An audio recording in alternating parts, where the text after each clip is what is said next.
حضرت داتا گنج بخش علی حجویری رحمۃ اللہ علیہ کی شخصیت کسی تعارف کی محتاج نہیں ہے۔ آپ کا نام اکابر اولیاء ہندوستان میں ہوتا ہے۔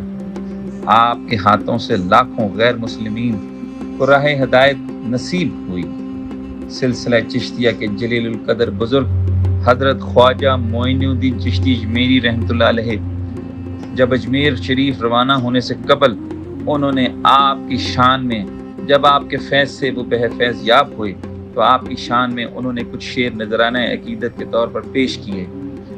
گنج بخش فیض عالم مظہر نور خدا، ناقصہ را پیر کامل کامل اعلیٰ رہنما۔ آپ کی اسم گرامی علی، کنیت ابو الحسن، لقب گنج بخش۔ آپ کی ولادت باسعادت شہر غزنی میں ہوئی۔ حجویری اور جلاب غزنین کے دو گاؤں ہیں۔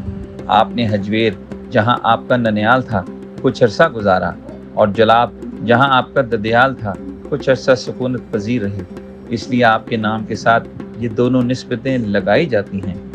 آپ نے کشف المحجوب کے آغاز میں اپنا نام ابو الحسن علی بن عثمان ابن ابی علی الجلابی الغزنوی لہجویری رقم کیا ہے۔ تقویٰ پرہیزگاری میں حضرت کے آباء و اجداد ایک امتیازی نشان کے مالک تھے۔ شہزادہ دارا شکوہ سفینہ الاولیاء میں رمق تراز ہیں۔ سن 400 ہجری کو حضرت عثمان کے گھر آسمان ولایت کا یہ بدر کامل طلوع ہوا۔ آپ حسینی سید ہیں۔ ایک دن حضرت داتا گنج رحمۃ اللہ کو عالم رویا میں بشارت دی گئی کہ تم کو لاہور کا قطب بنایا گیا ہے، لاہور تمہارے سپرد کیا، تم لاہور چلے جاؤ۔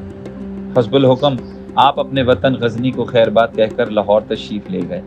آپ کے ہمراہ حضرت شیخ احمد حجازی اور حضرت شیخ ابو سعید حجویری بھی لاہور تشریف لے کے آئے۔ آپ نے لاہور میں قیام فرمایا تو اپنی جائے اقامت کے قریب ایک مسجد تعمیر کروائی۔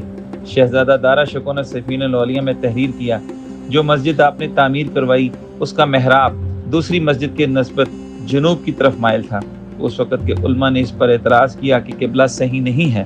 آپ نے علماء اکرام کو دعوت دی اور خود امام بن کر نماز پڑھائی۔ نماز کے بعد آپ نے حاضرین مسجد سے فرمایا کہ اب دیکھو کعبہ کس سمت ہے۔ تمام حجابات درمیان سے اٹھ گئے اور کعبہ سامنے نظر آنے لگا۔ غرضی قبلہ کو سامنے دیکھ کر تمام علماء نے معذرت کر لی اور اس کرامت کی وجہ سے آپ کی شہرت دور دور تک پھیل گئی۔ حضرت داتا گنج بخش رحمۃ اللہ نے حیات مبارکہ کے آخری ماہ سال لاہور میں ہی گزارے اور چند روز کی علالت کے بعد خانقاہ میں اپنے حجرے میں 465 ہجری میں وصال فرمایا۔ آپ کی نماز جنازہ آپ کے خلیفہ حضرت شیخ ہندی نے پڑھائی۔ لاہور میں آپ کا مزار آج بھی مرجع خلائق ہے۔